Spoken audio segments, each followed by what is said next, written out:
Coming up on 20 on ID. One winning ticket was sold right here. He went from dead broke to multimillionaire to missing. We certainly hope Abraham's alive and well. A man with a newfound fortune and a lot of new friends. Do you get tired of people asking you for money all the time? But who was mooching? She was like, I can help you clean him out. And who was plotting murder? A cat and mouse game to smoke out a killer. I got to find Abraham. I just need some time. She's shooting off her mouth, and the guy's talking into a Red Bull can. It's perfect. Secret confessions caught on tape. He's killing me, man. Abel's turn. Who's playing whom? If you go down, I go down. Friends turn enemies when luck turns deadly.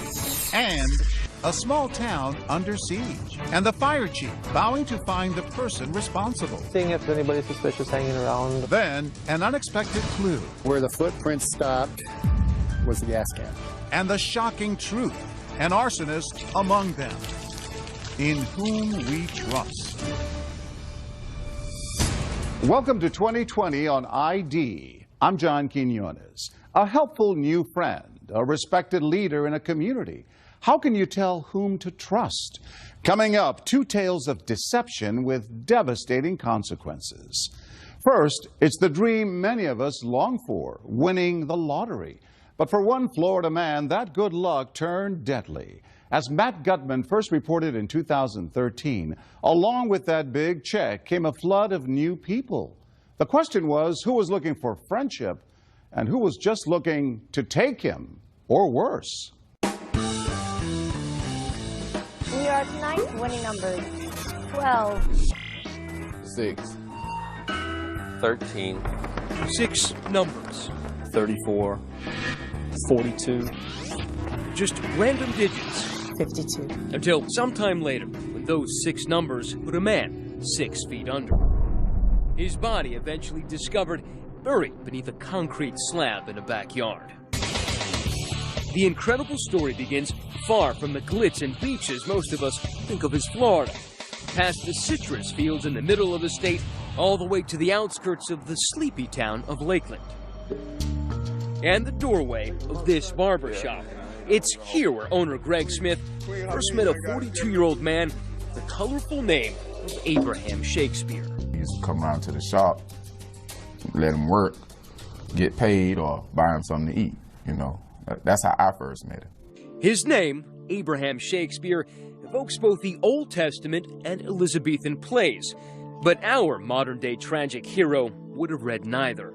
He was illiterate and down on his luck. You know, he was a less fortunate person. You couldn't make it up. Shakespeare was like a living, breathing lotto commercial. The kind of guy you'd love to see moving from the poorhouse to the penthouse overnight. Action News. Breaking lottery news, you're not going to believe this. And one fateful day, the fairy tale came true. Of all people, Abraham Shakespeare won a jackpot worth $30 million. And one day, he came to the barbershop. And he was like, Greg, listen, I'm finna buy me a new car. I hit the lottery. Man, get out my face. He ain't hit no lottery. Oh, yes, he did. Shakespeare bought himself that new car, fancy new house, and lots more. But as so often happens, this lotto winner's drama didn't stick to the script. That's because the money also brought unwanted attention. Novelist and longtime Florida crime writer Carl Hyacin has seen it before.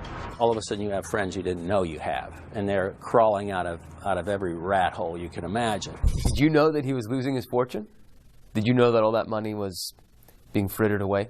We had heard the rumors were in the community that he had given money to everybody. Greg's sister, Sanji, says Abraham was so sweet-natured he couldn't say no to the endless mooching. And as Shakespeare's millions slipped away, so did his sunny disposition. Every day he come to the barbershop, and he was like, I wish I could go back to my old self.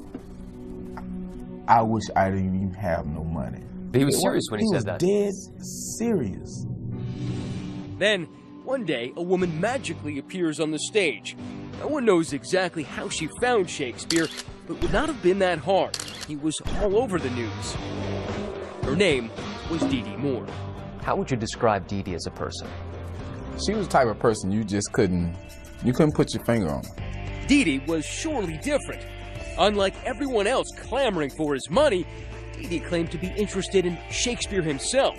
She even said she wanted to write a book about him. I did a book on Organize Me Now. It's a finance book on financials, organizing your finances and everything. I never went ahead and got it published, but it is copyrighted. She seemed perfect to help Shakespeare. A money manager who came from Central Florida, she was married and supposedly running a nursing staffing agency. But had Shakespeare checked into her background, he would have found some huge red flags, convictions for writing bad checks, and making up a false story of a violent carjacking. Why do you think he trusted her? What was it in her that got him to trust her? His illiteracy. His kind heart. Once she had that introduction, Dee Dee convinced Shakespeare she had the financial chops to salvage what was left of his winnings. As we got talking more about the book, he kept having problems with all his financing, and that's when he had asked me to help him out some. Shakespeare purchased this house to be her office, but the book never materialized. The only pen to paper appeared to be Dee Dee writing checks in Shakespeare's name. Do you get tired of people asking you for money all the time, Ed? They don't take no for answers. But pay close attention to this, the only video of Dee Dee and Shakespeare together. You'll notice, instead of talking about the past, Dee Dee asks Shakespeare about his future. So where do you want to go to? It don't matter to me. I'm not a picky person. California. You want a foreign country?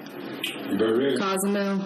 Later on, this video would become critical when detectives came to suspect something sinister. Are you going to miss your home? Yeah, but I miss it, but life goes on. Or does it? Not long after this interview, the man who was everywhere was suddenly nowhere. Shakespeare stopped coming into the barbershop. No one saw him driving around town with Dee Dee anymore either. Where was he? Detective David Wallace and his team of investigators entered the picture soon after. He knew that something was fishy, but it seemed like he didn't have enough evidence. Correct. With everyone wondering what had happened, Dee Dee was the only one with an answer. I don't want nobody to be able to talk to me. I don't want nobody to be able to track me. And I'll come back every so often. She explained to the detectives and anyone else who asked that Shakespeare had skipped town, tired of people hounding him for cash, just as that videotape she created seemed to suggest. Are you going to miss your home? Yeah, but I miss it, but life goes on. Only one problem. The cops find no corroborating evidence. Shakespeare has simply left on his own. We certainly hope Abraham's alive and well, and he has successfully hidden himself away. But our investigation doesn't lead us to believe that at this time. It's about this time that Dee Dee reaches out to Greg Smith. Turns out, Greg isn't just Abraham's boss.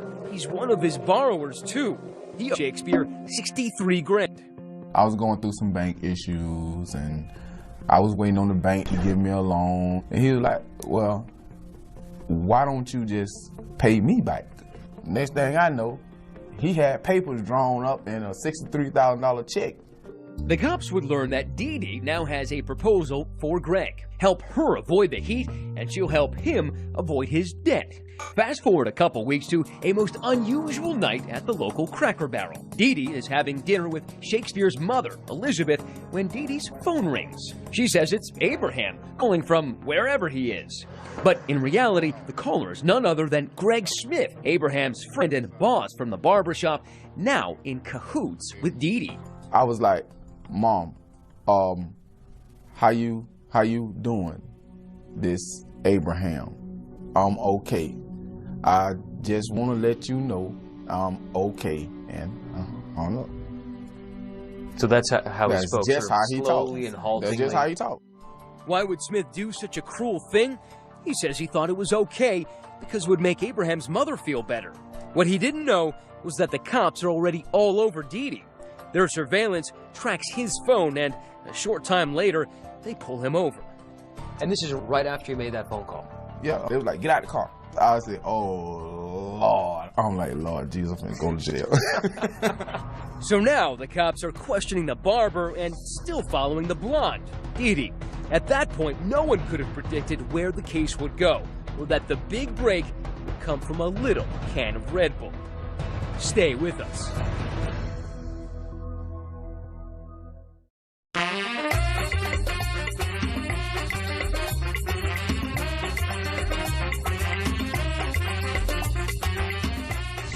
Once they started doing lottery in Florida, all of us who lived here our whole lives knew that it was just going to be a recipe for disaster for some people. Carl Hyacin knows all about bizarre Florida murders. The real ones he covers in the Miami Herald, plus the ones he makes up. Novels like Lucky You, where a Florida lottery winner ends up dead. Florida, it really is a magnet.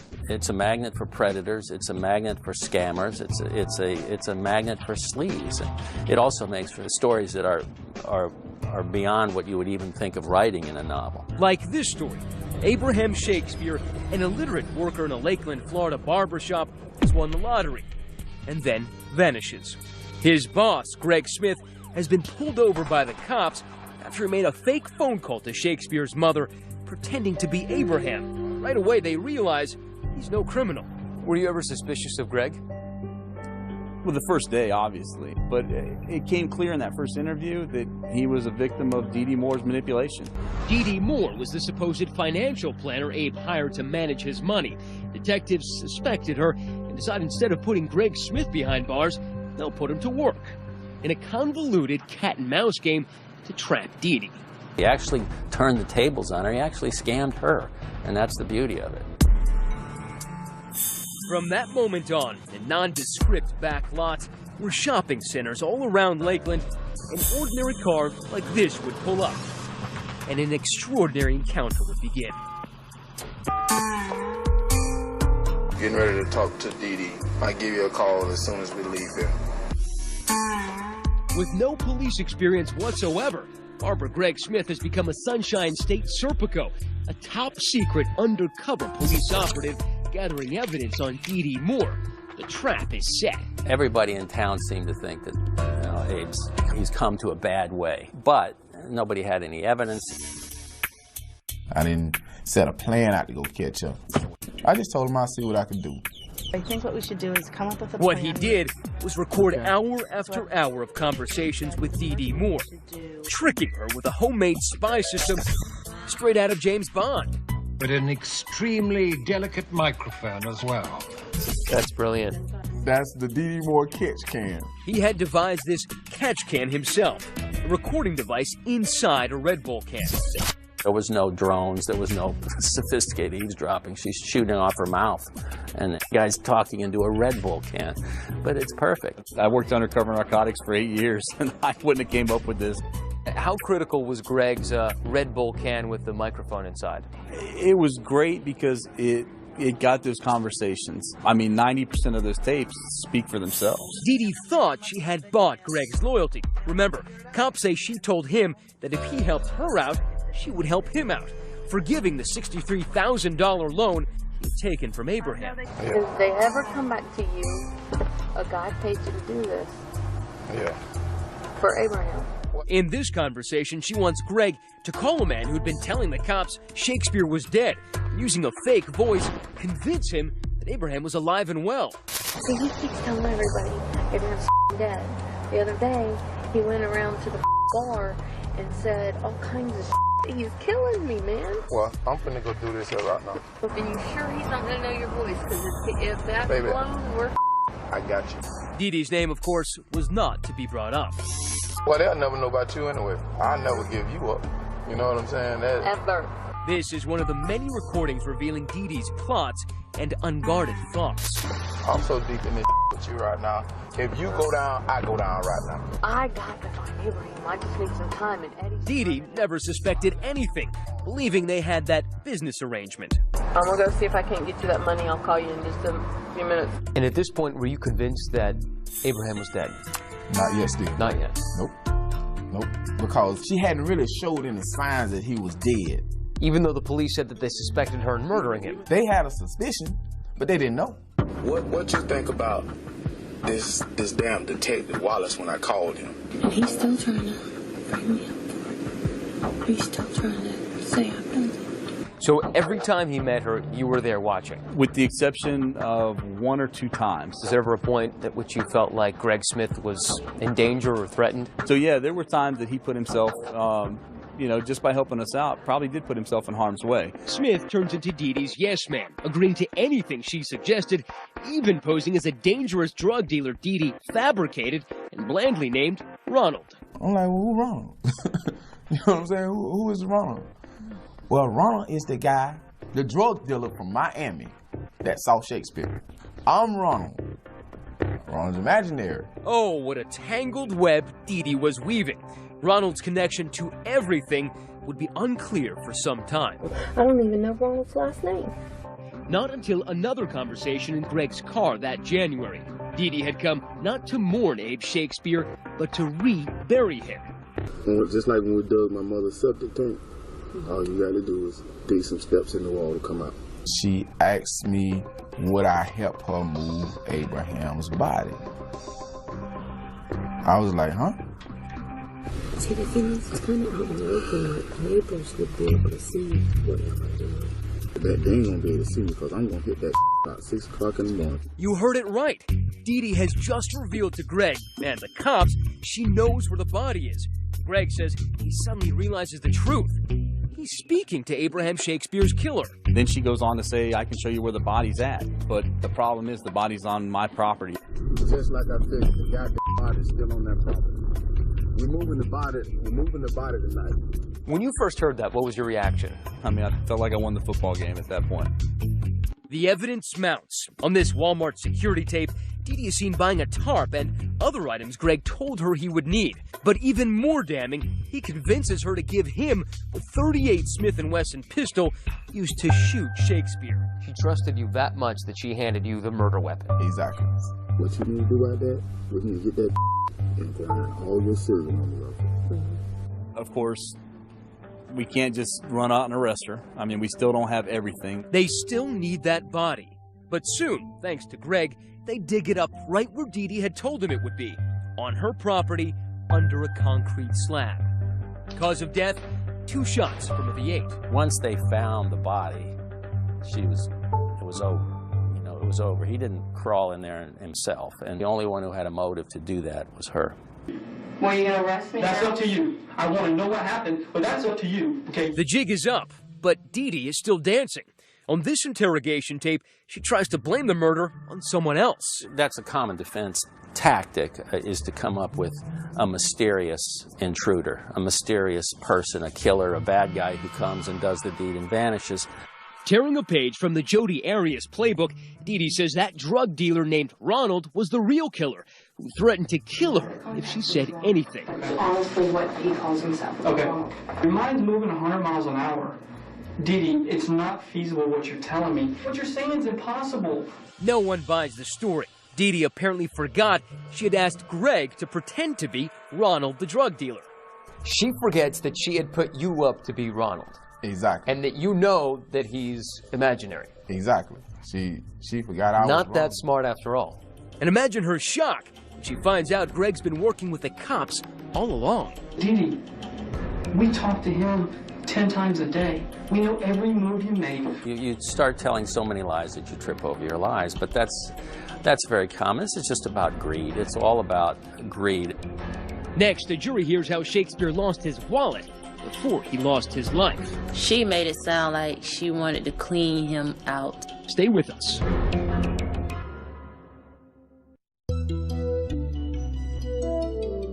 Tonight, the largest jackpot in Powerball history could be yours. It was just a matter of months from when lottery winner Abraham Shakespeare met Dee Dee Moore to when he wound up dead. Abe Shakespeare was a sitting duck. There was just no way it was going to end well. Now, who knew it was going to end this badly? State of Florida versus Dorice, Donegan Moore. This is where it ended up. A courtroom and a murder trial for Dee Dee Moore. Yep, that's Dee Dee, cut off from Clairol in custody. She's now a brunette. She took extreme, calculated steps to avoid detection. Dee Dee pleads not guilty, and though she never takes the stand, jurors still hear plenty from her in court, in a stream of dramatic, emotional outbursts. Court officials mercifully turned off the microphones, but the judge still had distinctly negative reviews. Just a moment, ma'am. Just a moment. I'm going to tell you once again, you need to compose yourself. Do you understand that? Dee Dee has reason to be upset. Witness after witness seemed to condemn her from the stand. Everything in this investigation pointed in the direction of one person, and that was Miss Moore. She would pop up at the oddest times with the oddest stories. Santeria Butler, the mother of Shakespeare's youngest child, became a key witness. She made it sound like she wanted to clean him out. Why do you say that? Because she wanted to know about all of his assets, and she was like, I can help you clean him out.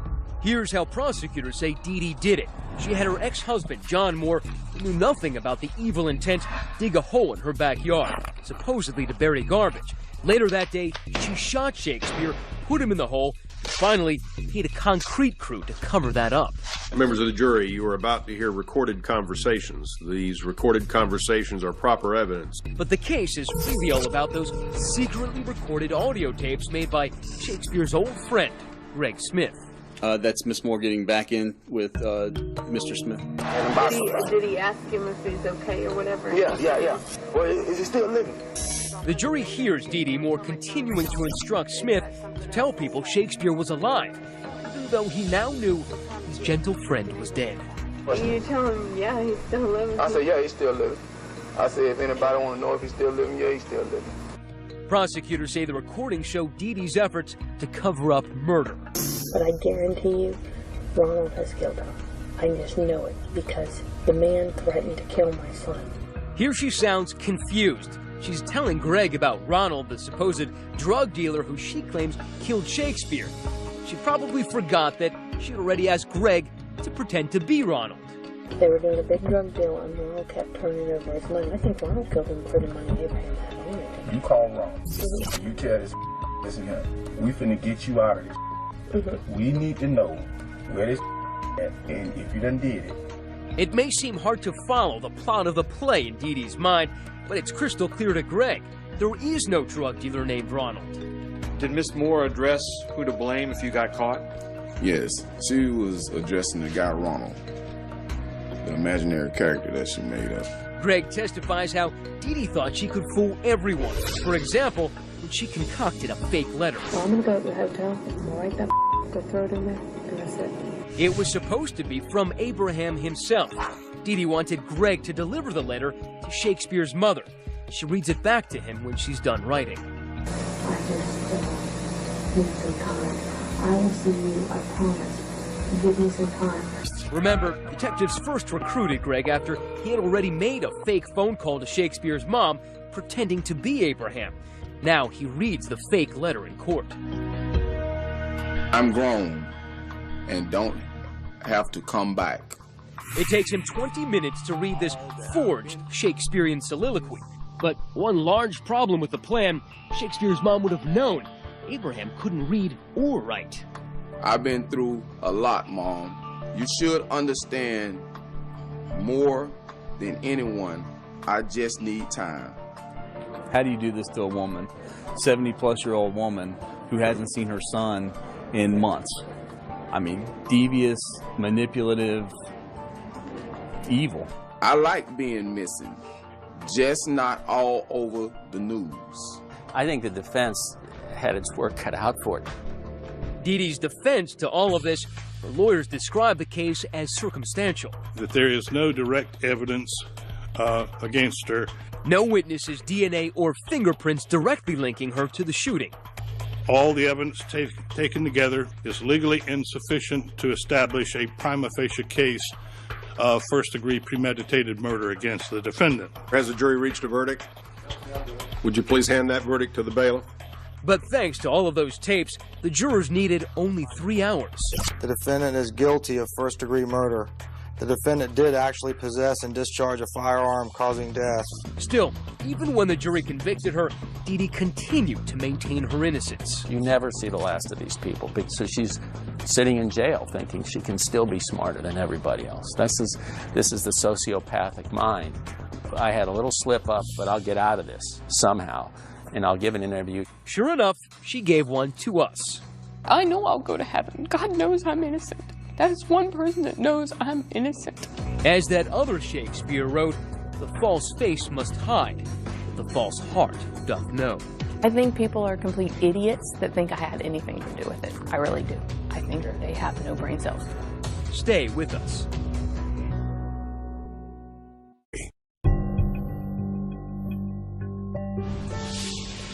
Convicted murderers rarely talk while they still have appeals left, but Dee Dee Moore isn't your run-of-the-mill killer. I'm not nervous. I don't get nervous. 2020 was granted an exclusive interview with Dee Dee here in her cell block's cafeteria. Upon arrival, we quickly learned that for Ms. Moore, all the world's a stage and she a player, sauntering in, ready for showtime. I've been on TV before. Was I about to hear an apology for her role in this Shakespeare's tragedy? Maybe remorse about his death? Hardly. This shrew had not been tamed. I think people are complete idiots that think I had anything to do with it. I really do. I think they have no brain cells. That's just my opinion. Did you murder Abraham Shakespeare? Absolutely not. Did you bury him in your backyard? Absolutely not. Why are you laughing? Because a man is dead. He's been murdered, yes, clearly. Yes. And you're laughing. Yeah. Because I find it entertaining that people are that ignorant. Because there are so many things that proves my innocence. You're going to say... Detectives say she's a woman who believes she can convince anyone of anything. You ended up in his house with all the rest of his money. Then he ended up dead in your property. Okay, but you... Shot by your gun. You don't find any of that unusual or odd? Absolutely not, considering the people he hung around. I only knew this man for 4 months, so I think everything that people are saying is very ignorant. I knew this man 4 months, and I'm just going to, oh my goodness, I met this man, and you know what? I'm going to plot a murder in 4 months. Welcome to Dee Dee's world, a place where she is the star and heroine. Let me show you this. And this is fan mail. This is people... I have more than fan mail. I have places that's wanting to do a big screen, a movie producer doing a big TV screen production of my case. They want to reenact my whole case.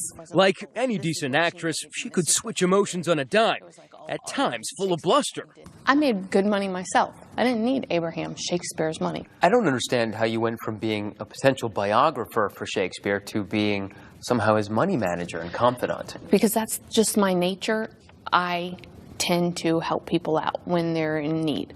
So when Abraham needed help, I just jumped in and helped. How did you get yourself into this mess? Stupidity.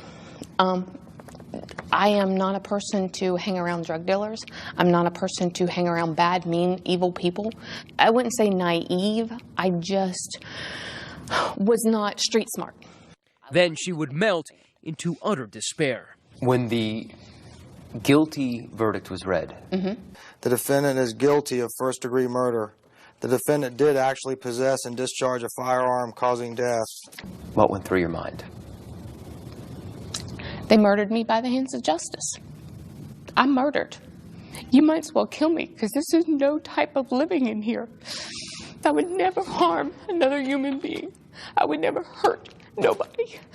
I liked Mickey Mouse and Donald Duck and Disney. I like Tinkerbell and kind things. I'm not a mean person.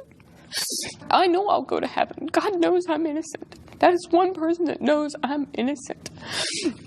If God believes her, why didn't the jury? She blames a bad lawyer. I personally would have convicted myself for what they got to hear. But they didn't get to hear my side. They didn't get to see my evidence. They didn't get to hear my witnesses. Why didn't you take the stand then? Because my lawyers... You lawyers... had every opportunity to defend yourself.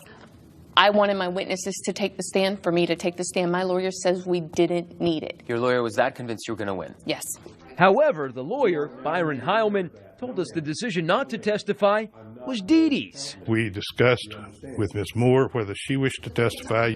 That discussion had gone on for quite some time, and she made the decision not to do that. So they think I'm guilty by sitting there looking down. Nevertheless, since she claims her case was not presented in court, she laid it out for us. Sort of. People were trying to frame you. Absolutely. Why? Because... first of all, I was an easy target. A target, she claims, for drug dealers, still sticking to that story about the so-called drug dealer, Ronald. She explained that his band of killers threatened her. They were going to take my son and kill him and chop him up and put him on my doorstep. Who? These guys that the sheriff's department says didn't exist, that we have witnesses that they do exist, and there's blood DNA at the crime scene of them. I can't make up DNA. I'm not a magician.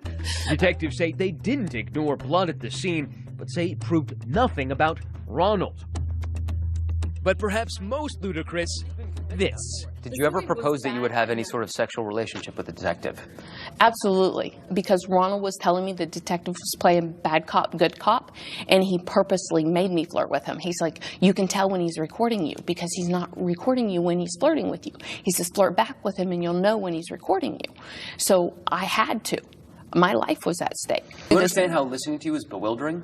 Well, do you understand how listening to you is just, it sounds like a bunch of stupidity? Well, you're just going around and around. I mean, listening to me sounds like stupidity, but you're not making any sense. Okay, that's because you're looking at it the way the court system wants you to look at it. You are trying to convict me. As for those witnesses who corroborated her story, Dee Dee claims these papers are from some of them, but she wouldn't show us or reveal their names. Can we talk to your witnesses? Who are they? Do you mind if we take down their names and maybe contact them? I'd have to ask my lawyer, but I don't know if they'll talk to you. But I mean, Greg Smith talked to us, so maybe they might. Yeah, but the thing is that I have to ask their permission because they are witnesses in an ongoing case. Like, this is one of, just so you can see it from far away, this is stuff that's not in my discovery. These are witness statements. You understand These that? witnesses don't exist, and that certainly looks like your handwriting. What do you mean? That looks like your handwriting. What you said were witnesses' notes looks like your handwriting. No, I don't it's think not. that these witnesses exist. Yeah? As our time ran out and Dee Dee saw the curtain falling on his performance. We're just trying to help you. Yeah. You you're want me to not. get the story straight. I'm happy to investigate it. You're not. Why don't you give us the witnesses and then we'll have evidence of Ronald actually existing. She dangled one name as she exited stage right. Her first name is Deanna. I'll give you that. Deanna. Deanna. We asked the detectives about Deanna. They say it was just Dee Dee's latest concoction, a final parting lie from a convicted murderer who was set to spend the rest of her life behind bars. As for Greg Smith, the man who played the fool in order to put Dee Dee away, you can find him back in the barbershop, still cutting hair.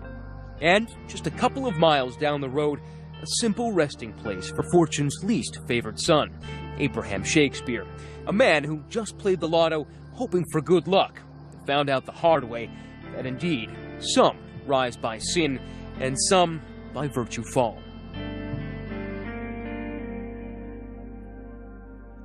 Abraham Shakespeare's estate won several lawsuits filed against Dee Dee Moore to recoup what they claim she took from him. As of 2015, Moore is appealing those judgments as well as her murder conviction. Shakespeare's estate has also recovered over $1 million worth of properties and assets held by Dee Dee Moore and others in debt to him. The money will go to Shakespeare's two sons. Meanwhile, Greg Smith has co-authored a book about the death of his friend. When we come back, a community under attack. From 2010 to 2012, there were 39 suspicious fires in Babbitt, Minnesota. An arsonist is finally found. Seen some tracks in the snow. Pretty soon he come from behind the garage. But you won't believe the reason he says he did it. Stay with us.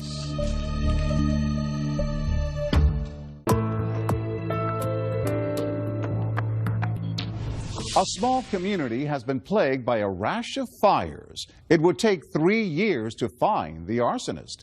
But as Elizabeth Vargas first reported in 2014, when the suspect was finally caught, the only thing more shocking to this tight-knit town than who started the fires was why he did it. If you drive 4 hours north of Minneapolis through desolate and winding tree-lined roads, you will find the rural town of Babbitt, Minnesota, population 1,600, nestled next to the Superior National Forest, just miles from the Canadian border. It's a typical small town, like you go to the grocery store and 90% of the people in there you're going to stop and talk to. Everybody knows each other. Sometimes everybody knows too much. Hi, Ryan. Hello. Hi. It was here that Ryan and Stephanie Sharber decided to raise a family. Ryan finding work at the local mine, he even became a volunteer firefighter. And within 3 years, he was chief. And how many hours a month were you working as fire chief? A lot. I was gone all the time, yeah. Those long hours at the fire station took him away from home just as his family was expanding. He and Stephanie welcomed son Miles first in 2009. Aiden arrived 2 years later.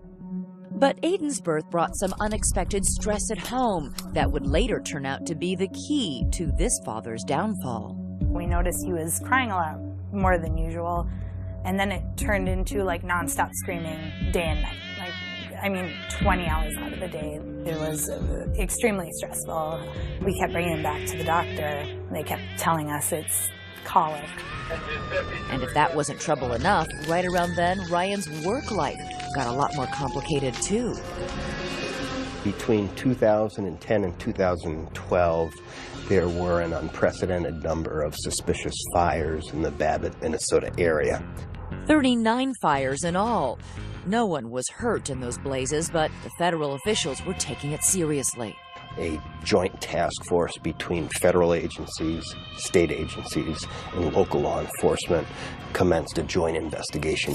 And Ryan was investigating too, even going on television to describe to Fox station KQDS his own role in the hunt for a serial arsonist. Seeing if there's anybody suspicious hanging around, or someone that's showing up on the same fires over and over again. There was quite a few that were started by an unknown. We don't know who started them. I spent a lot of time trying to figure that out. As the months dragged on with no leads, investigators began gravitating toward a bizarre and disturbing theory that the fire starter could actually be a firefighter. Believe it or not, it happens more often than you'd think. It's still a dirty secret.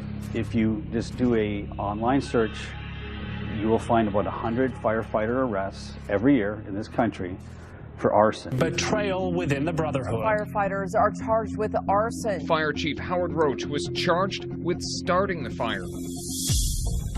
The theory that the Babbitt arsonist might actually be one of its firemen developed into suspicion on a cold December night when a car drove onto Madela's Birch Lake Resort, a fisherman's campground run by 79-year-old Don Madela.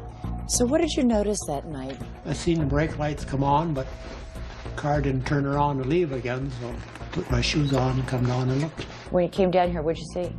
Seen some tracks in the snow. Pretty soon he come from behind the garage. And he was none other than Fire Chief Ryan Sharber. Mr. Sharber told the resort owner he was there to urinate. It didn't make sense to the resort owner. What he told me didn't jive with me. After Sharber beat a hasty retreat, Don Madela followed his footsteps in the snow. Up here where this garage is? St. Louis County Sheriff's investigator Steve Heinrich showed us the scene. Mr. Madela followed the tracks behind the shed there, and where the footprints stopped, right behind the tree, was the gas can. What did you think he was doing back there with the gas can? What do you think? Starting a fire. Didn't sound good.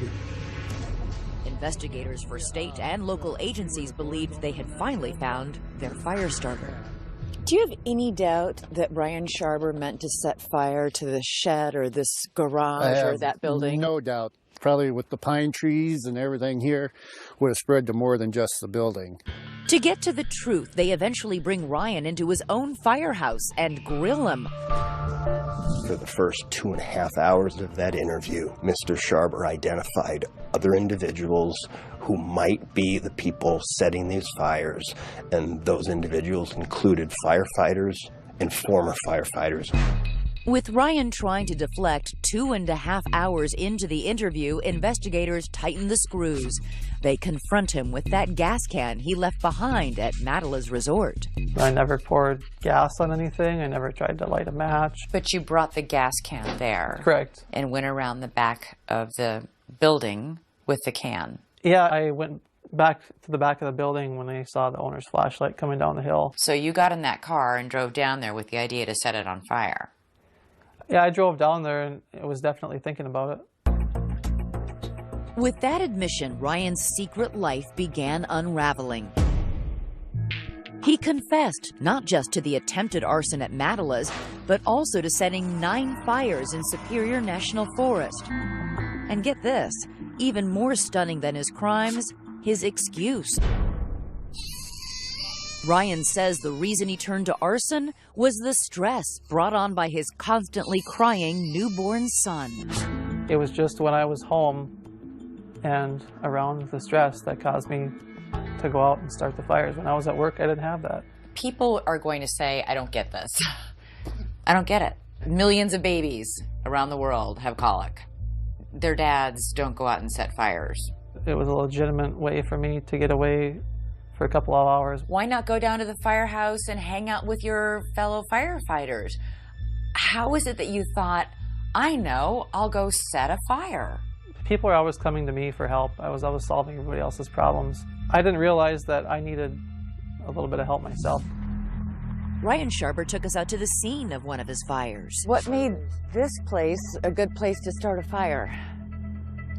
Just roll and away from everything. Not I see lots of trees, though. I mean, this could have spread, couldn't it? You walk in there and it's marshy and wet and underneath, so it just kind of burned along the top.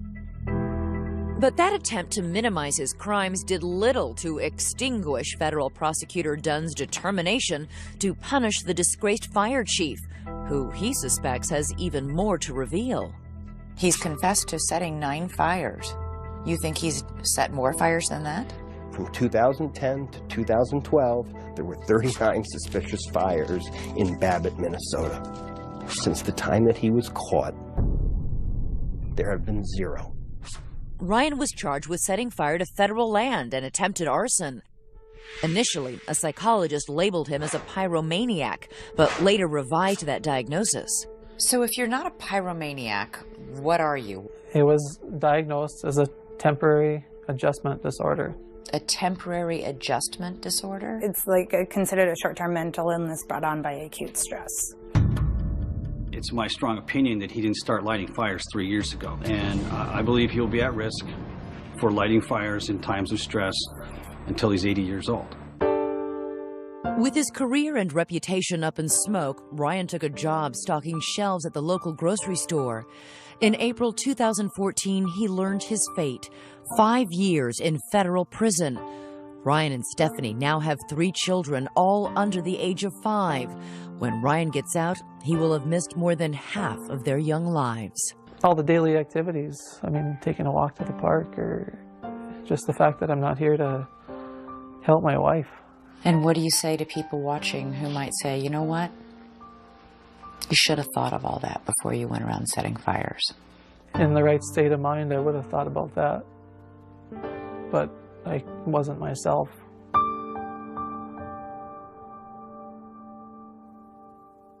As of 2015, Ryan Sharber is serving his sentence in a federal medical center. I'm John Quinones. Please join us next time for another edition of 2020 on ID.